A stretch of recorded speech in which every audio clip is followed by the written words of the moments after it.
అవిఘ్నమస్తు. పలికెడిది భాగవతమట, పలికించు విభుండు రామభద్రుండట. నే పలికిన భవహరమగునట, పలికెద వేరుండుగాధ పలుకగనేలా.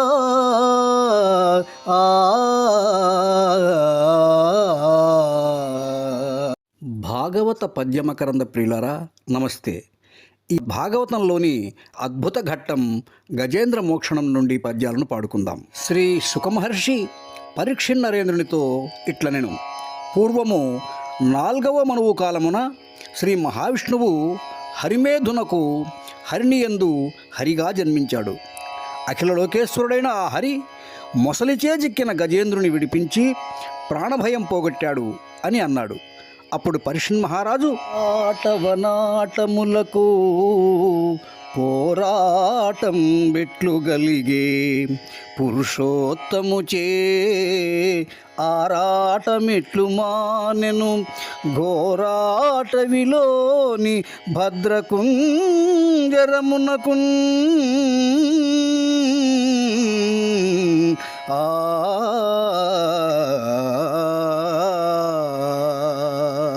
మహాత్మా,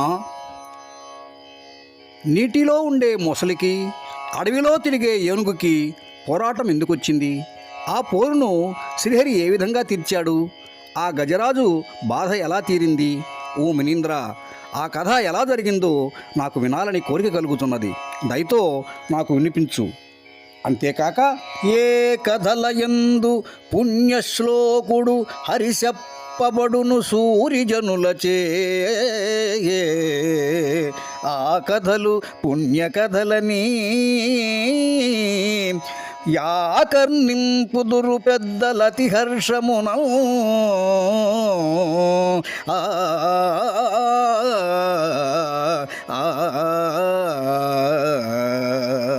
ఏ కథలలో మోక్షప్రదాత అయిన శ్రీ మహావిష్ణువును వర్ణిస్తారో ఆ కథలు మోక్షానికి దారి చూపిస్తాయని పండితులు ఎంతో ఆనందంగా వింటారు. కనుక నాకు శ్రీ మహావిష్ణువు గజరాజును రక్షించిన కథను చక్కగా వినిపించుము అని అన్నాడు పరీక్షిత్తు. అప్పుడు రాజుతో శుకుడు, ఓ రాజా, క్షీర సముద్రములో త్రికూటమును పర్వతమున్నది. అది 3 శృంగములతోనూ 1 యోజనము పొడవు, 1 యోజనము వెడల్పు, 1 యోజనము ఎత్తుతోడను, సువర్ణ రత్నమయముగాను, అనేక రకములైన వృక్షములతోనూ, సరస్సులతోనూ, సెలయేళ్లతోనూ, క్రీడించుచున్న కిన్నెర కింపురుషులతోనూ శోభాయమానముగా నుండెను. అటువంటి అడవిలో 1 ఏనుగుల గుంపు మదించిన శరీరములతో గుహల నుండి బయటకు వచ్చి విహరించసాగెను. ఆ గుంపు నుండి 1 మగ ఏనుగు కొన్ని ఆడ ఏనుగులు వెంటరాగా దారి తప్పి దప్పికచే నీటిని వెతుకుచూ ఒక పెద్ద సరోవరమునకు వచ్చెను.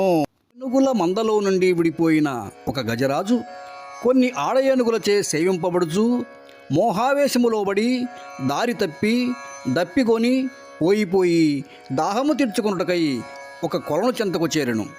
ఇక్కడ గజరాజును మోహావేశములో ఒళ్ళు తొలియక సంచరించుతున్న ఒక గృహస్థుతో పోల్చుకోవచ్చు. నిర్మలమైన సరోవరమును చూచిన గజరాజ బృందము తొండంబుల బూరించుచు గండంబుల చల్లుకొనుచు గళగళరవముల్ మెండుకొన వలద కడుపులు నిండన్ వేదండ కోటి నీరుంద్రావెన్. నిర్మలమైన సరోవరమును చూచిన గజరాజు బృందము సరోవర సౌందర్యము ఆహ్లాదపరచగా ఇంద్రియ వ్యాపారములను మరచి కొలంలోనికి జొచ్చి తొండములతో నీటిని పూరించుకొని చెక్కులను తడుపుకొనుచు గళగళా శబ్దములు చేయుచు తొండములను ఆకాశం వైపునకెత్తి నీటిని జిమ్మగా ఆ నీటితో పాటు తాబేళ్ళు, చేపలు, పీతలు పైకెగసి కింద పడుచుండెను. ఇలా ఆ గజరాజు యొక్క జల విహారములో కాంతలు తెచ్చిచు తెల్లని మెరయుచున్న పద్మముల నడుమ ఆ గజరాజు 1000 కన్నుల ఇంద్రుల వలె కనిపించెను.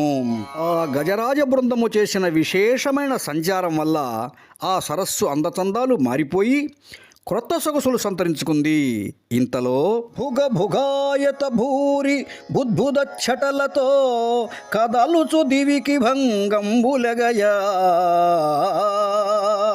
భువన భయంకర ఫూత్కార రవమున ఘోర నక్రగ్రహ కోటి బెగడా వాల విక్షేప దుర్వార జుంఝూనిలవశమున ఘుమ ఘుమావర్తమడరా కల్లోల జాల సంఘట్టనంబులా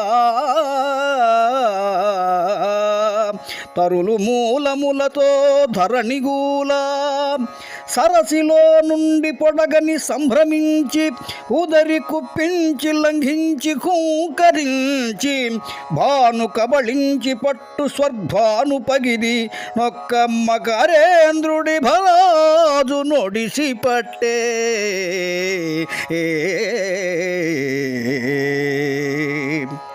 తన బృందంతో మైమరచి జలవిహారం చేస్తున్న గజేంద్రుని పెద్ద పెద్ద శబ్దాలు చేస్తూ తోకను ఝాడించి సరస్సులో సుడిగుండాలు సృష్టిస్తూ హుంకారం చేస్తూ ఒక్క ఉదుటున ఓడుపుగా ఒక మొసలి ఒడిసి పట్టుకుంది.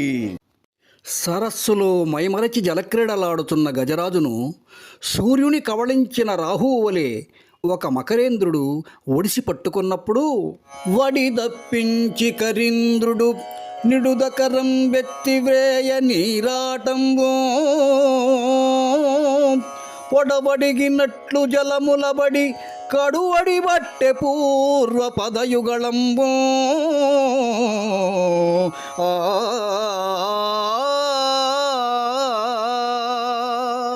గజేంద్రుడు వడిగా తప్పించుకొని తన పొడవైన తొండముతో ఒక్క వ్రేటు వేయగా ఆ మకరి చచ్చినట్లు జలమందు పడి వెంటనే గజరాజు ముందరి కాళ్ళను పట్టుకొనెను. అప్పుడు గజేంద్రుడు ముల్లబట్టినన్ తలకు బాటకింతయు లేక శూరతన్ మదగజ వల్లభుండు ధృతిమంతుడు దంతయుగాంత ఘట్టనన్ చదరగ జిమ్మే నమ్మకరి చిప్పలు పాదులు దప్ప నొపరన్ వదలి జలగ్రహంబు కరివాలము మూలము జీరె కోరలం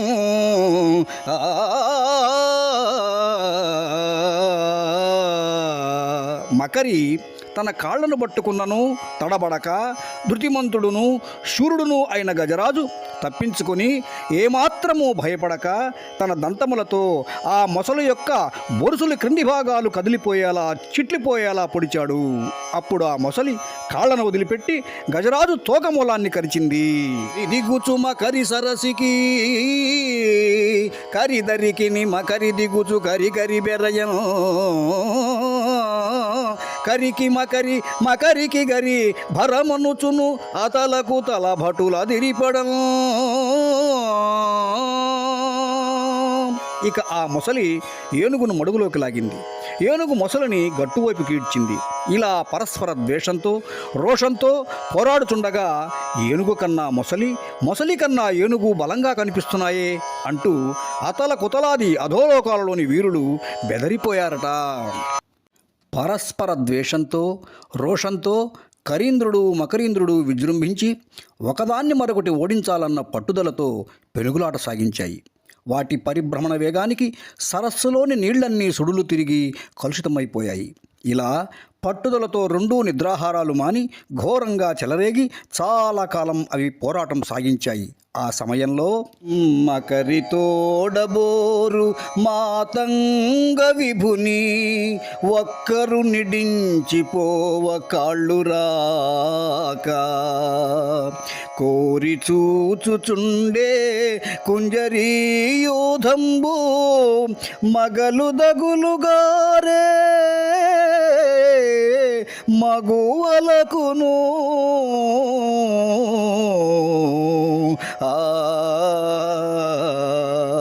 అలా మొసలితో పోరాడుచున్న గజరాజును ఒంటరిగా వదిలి వెళ్ళిపోవడానికి మనసొప్పక ఆడ ఏనుగులు ఆత్రంగా అలానే చూస్తూ నిలబడిపోయాయి. ఎందుకంటే లోకంలో భార్యాభర్తల అనుబంధం విడదీయరానిది కదా. అప్పుడేమైందంటే జీవనంబు తనకు జీవనంబైయుంటా అలవు చలమునంతకంతకెక్కి మకరమొప్పే దశమతే భమల్లంబు బహుళ పక్ష సీత భానుపగిది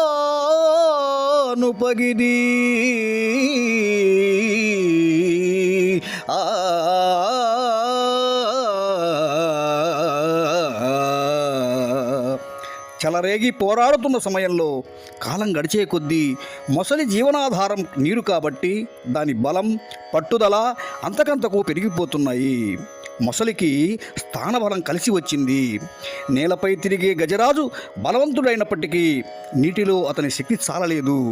కృష్ణపక్షంలో తరిగిపోయే చంద్రకాంతిలా గజరాజు బలం తగ్గి అలసిపోసాగాడు. ఇది అదనుగా మకరం గురుకుం కుంభయుగంబుపై హరిక్రియం హుమ్మంచు పాదంబులన్ నెరయుం కంఠము వెన్నుదన్నో నెగయున్ హేలాగతిన్ వాలముందరుచున్ నుగ్గు గదాకు ముంచు మునుగున్ శల్యంబులుందంతముల్ విరుగన్ వ్రేయుచు పొంచి పొంచి కరియున్ వేదండయుధోత్తము. మకరం విజృంభించింది, హుంకరించింది, కుంభస్థలం మీదికి దూకింది, తోకతో బలంగా ఎముకలు విరిగేలా కొట్టింది, పలు విధాలుగా గజరాజును హింసించింది. స్థాన బలముతో విజృంభించిన మకరి అనేక విధముల చిత్ర విచిత్రములుగా ప్రవర్తించుచు గజరాజును హింసించుచుండెను. శక్తి పుంజుకున్న ఆ మకరి దాడిని ఎదుర్కొనలేక కరిరాజు చిక్కి శల్యమయ్యను. అయినను అలసట చెందక విసుగు దర్జేరనీయక మకరితో దివారాత్రములు ఘోరముగా 1000 సంవత్సరములు పోరు సల్పెను. తాను బలవంతుడనని, తనకు అడ్డు లేదని, ఎవ్వరూ తనను ఎదిరించలేరని అహంకరించి మదించి విచ్చలవిడి విహారము చేసిన గజరాజు గర్వము సర్వము ఖర్వమాయను. ఇక్కడ కన్ను మిన్ను కానరాక ప్రవర్తించు గృహస్థుకు కూడా ఇలాంటి పరిస్థితి సంభవిస్తుందనవచ్చు. పృథుశక్తిన్ గజమా జలగ్రహంబుతో పెక్కేండ్లు పోరాడి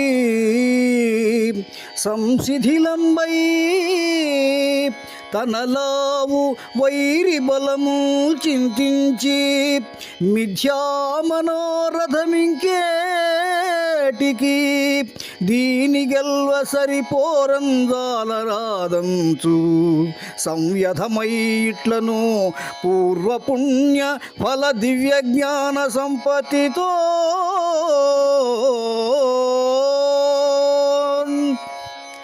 గొప్ప బలంతో ఆ గజరాజు మకరితో అనేక సంవత్సరములు పోరాడి బాగుగా శిథిలమై తన బలము శత్రుబలమును సరిపోల్చుకొని మకరిని గెలుతునని మిథ్యావాంఛ ఇంకెందుకు, దీనిని గెలవలేనని భావించి వ్యాకులపడి పూర్వజన్మ పుణ్య విశేషమున ఇట్లు తలపోసెను.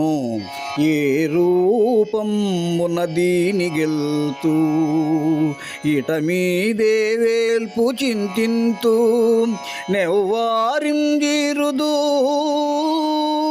ఎవ్వరడ్డమిక నివ్వారి ప్రచారోత్తమున్ వారిం పందగు వారలెవ్వరు అఖిల వ్యాపార పారాయణుల్ లేరే మృక్యద దిక్కుమాలిన మొరాలింపం ప్రపుణ్యాత్మకుల్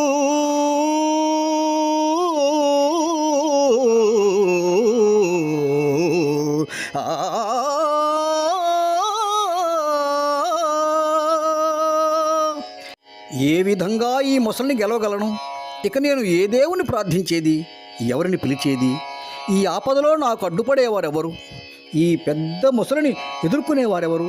నా వంటి దిక్కుమాలిన వారి మరలాలించు పుణ్యాత్మలో ఎవరూ లేరా? ఉంటే వారికి నమస్కరిస్తాను అంటున్నాడు గజేంద్రుడు. శక్తిహీనుడైన గజరాజు పూర్వజన్మ పుణ్యఫలవశమున మనసు పరమాత్మను వైపు మరలి పశ్చాత్తాపంతో ఇలా అనుకుంటున్నాడు. అసంఖ్యాకములైన ఆడ ఏనుగులకు నేను నాధునయుండి పెక్కు కుంజరయోధములకు నన్ను ప్రభువుగా గౌరవిస్తూ ఉండగా, దట్టమైన గంధపు చెట్లు గల అడవిలో సంతుష్టుడనై ఉండక జలక్రీడాకాంక్షతో ఈ మడుగులోనికి ఎలజొచ్చి తిని ఈ ప్రమాదం నుండి బయటపడటం ఎట్లు? భయంగా ఉన్నది. భగవంతుడా, ఇక నా గతి ఏమిటి? ఎవని చేజనించు జగము, ఎవని లోపల నుండు లీనమై, యవ్వని అందుడిందు పరమేశ్వరుడెవ్వడు, మూల కారణం బెవ్వడు, అనాది మధ్యలయుడెవ్వడు, సర్వము తానయైన వాడెవ్వడు, వానిన్ ఆత్మభవున్ ఈశ్వరునే శరణంబు వేడదం.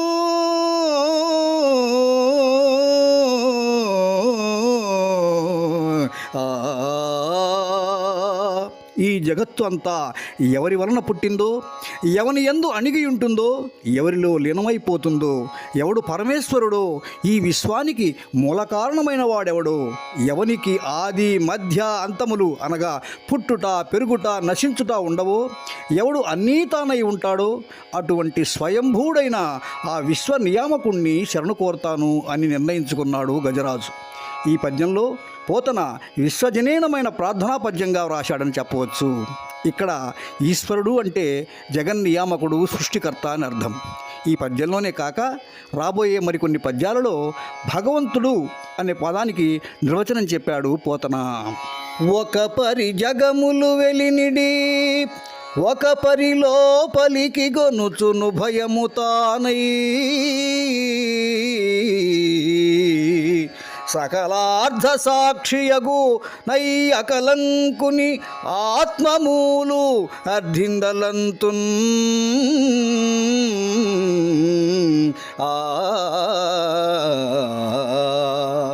ఒకసారి లోకాలను సృష్టిస్తాడు, మరి ఒకసారి సృష్టించిన లోకాలను తన యందు లీనం చేసుకుంటాడు.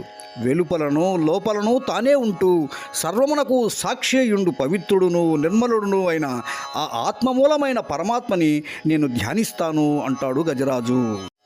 అత్యుత్సాహము అహంకారముచే తనకు దాపురించిన ఆపద నుండి రక్షించుటకు ఆ సృష్టికర్తను ప్రార్థించ నిర్ణయించుకున్న గజరాజు ఇంకా ఇలా అంటున్నాడు. లోకంబులు లోకేశులు లోకస్తులు తెగిన తుది అలోకంబగు పెంజీకటి కవ్వల నవ్వండే కాగృతి వెల్గు అతని నే సేవింతున్.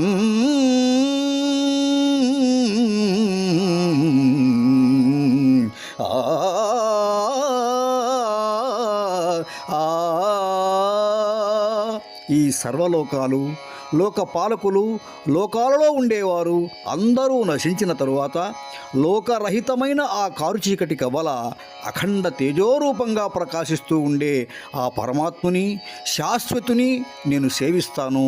అంతేకాక నర్తకుని భంగి పెక్కొగు మూర్తులతో నెవడాడు, మునులు దివిజులున్ కీర్తింపనేరరెవ్వని వర్తన మొరులెరుగరు అట్టివానిను తింతున్.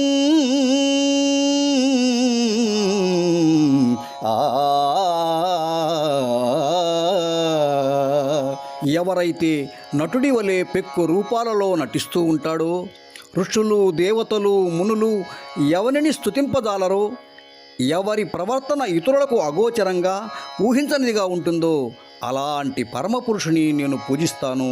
దసంగులైన మునులు దిదృక్షులు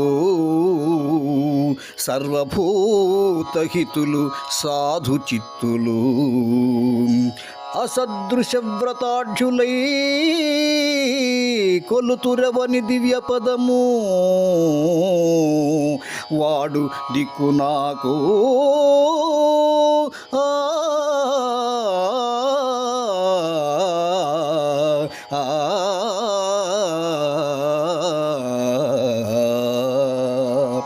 విరాగులైన మునులు, భగవద్దర్శనం కోరే పుణ్యాత్ములు, సకల ప్రాణుల మేలు కోరి మంచి మనసు గల సాధువులు సాటిలేని వ్రతాలతో ఎవరిని అర్చిస్తారో ఆ దివ్య పదస్థానీయులైన పరమపురుషుడే నాకు దిక్కు, అతడే నన్ను కాపాడగలడు అని ప్రార్థిస్తున్నాడు గజరాజు.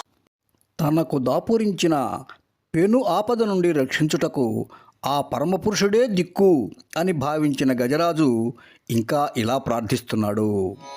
భవము దోషంబు రూపంబు కర్మంబు నాహ్వయమును గుణములెవ్వనికి లేక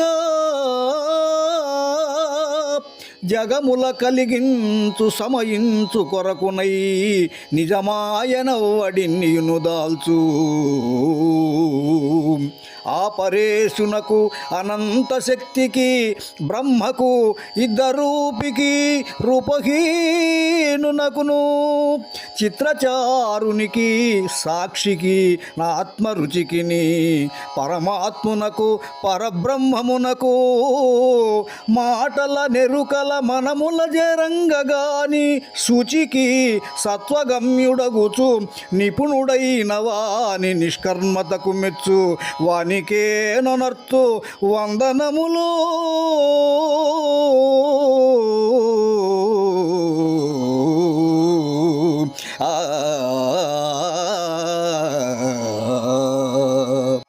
నిజానికి ఎట్టి సంసార బంధములు గాని దోషములు గాని రూపములు గాని నామములు గాని గుణములు గాని ఏదీనూ ఎవ్వనికి లేవో అయినను జగములను సృష్టించుటకు లయింపజేయుటకు ఎవడు తన మాయచే వీటిని దాల్చుతున్నాడో ఆ పరమేశ్వరునికి అనంత శక్తికి స్వరూపునకు తేజోమయునకు అద్భుత చరిత్రునకు బ్రహ్మమునకు సర్వసాక్షికి ఆత్మానందునకు పరబ్రహ్మమునకు మాట చేయగాని మనసు చేయగాని ఎరుక చేయగాని చేర శక్యము గాని వానికి పరిశుద్ధునకు సత్వగుణము ద్వారా మాత్రమే తెలియబడు వానికి ప్రసన్నునకు నేను వందనమాచరించదను అని ఇంకా ఇలా అంటున్నాడు గజరాజు. యోగాగ్నిదగ్ధ కర్ములు యోగీశ్వరులే మహాత్మునుండెరుగక సద్యోగ విభాసిత మనముల బాగుగా వీక్షింతురు అటి పరము భజింతును